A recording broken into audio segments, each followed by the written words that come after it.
exclusive remix.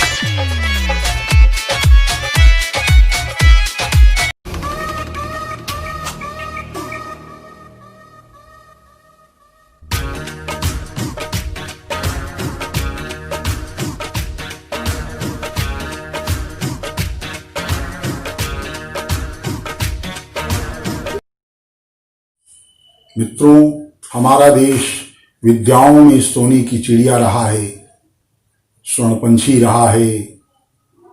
हमारे देश की विद्याएं, शोध और अनुसंधानों को पूरे विश्व ने अनुसरण किया और आज हम विद्या और विज्ञान के क्षेत्र में बहुत पीछे हैं। मित्रों, जो विज्ञान आज आप देख रहे हैं पूरे विश्व का, यह हमारे प्राचीन विज्ञान का शून्य स्तर ही है।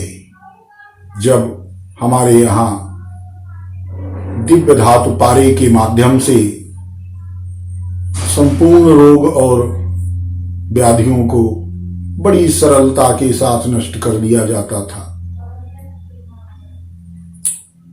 आज उस पारे पर पूरे विश्व में कोई रिसर्च और अनुसंधान नहीं हुआ। अन्यथा हमारे देश की हालत विश्व गुरु की होती। मित्रों, पारा भगवान भोलेनाथ का वीर्य है, या भौतिक रूप से देख लें तो विशाल उन्मत्त पहाड़ों के जब गर्मी में तपने से उनका सत और सार तत्व पारे के रूप में कलेक्ट होता है। मित्रों, पारे के बारे में थोड़ी बहुत जानकारी तो सभी लोगों को होती है। पारा अपने आप में बड़ी ही महत्वपूर्ण, शुद्ध और विचित्र, चमत्कारिक और जीवित धातु है,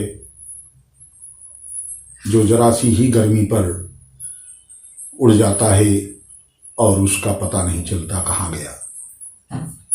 मित्रों,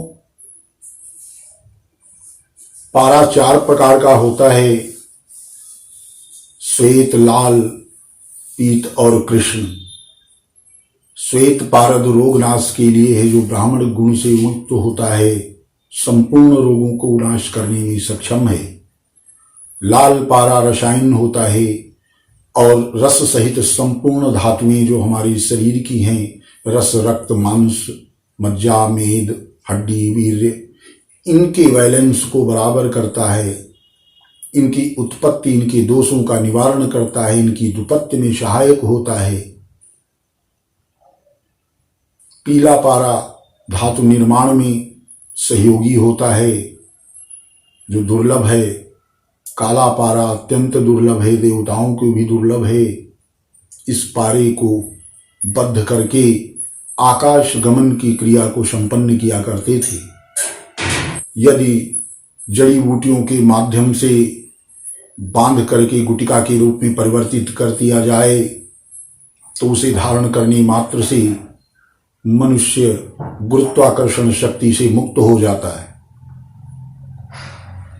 और वेटलेस होकर के वो हवा की गति से वायुमंडल में विचरण कर सकता है। मित्रों, ये सभी साइंस था, विज्ञान था और है। आज भी हमारे देश में प्राप्त सर्वाधिक ग्रंथों में रसायन विद्या के ही ग्रंथ पाए जाते हैं। हमारे देश कर लेकर भागे हुए वेदों को आचार्य जैमिनी ने ले जाकर जर्मनी का आविष्कार किया, निर्माण किया और आज जर्मनी का साइंस, जर्मनी का विज्ञान हमारे प्राचीन विज्ञान के माध्यम से सर्वोन्नति शिखर पर है। परंतु वहां का कल्चर, वहां की संस्कृति आज भी वैदिक है। वहां की भाषा संस्कृत है। मित्रों, और आज हम अपनी ही चीजों को बिल्कुल विस्मृत कर चुके हैं, भुला चुके हैं। पाश्चात्य संस्कृति की नकल में अंधाधुंध विनाश की तरफ अग्रसर हो रहे हैं। मित्रों, हमें लौटना होगा अपने ऋषियों की थाती, अपने ऋषियों की जो संपत्ति और धरोहर हम खो चुके हैं, हमें उसे प्राप्त करना होगा। हमें नए अनुसंधानों की जरूरत है, हमें नए शोधों की जरूरत है, जिससे हम अपने देश को, अपने समाज को उन्नति दे सकें। अगर कहीं पृथ्वी पर अमृत है तो मैं चैलेंज के साथ कह सकता हूं कि वह अमृत पारे के रूप में पृथ्वी पर विद्यमान है। यदि पारे का संपूर्ण शोधन का और संस्कारित कर दिया जाए तो वह अमृत के समान ही कार्य करता है और जरा मृत्यु से मुक्त कर देता है। हमारे देश में, हमारी धरती पर सैकड़ों ऐसे रस सिद्ध हुए हैं जिन्होंने अपने शरीर को जरा मुक्त किया।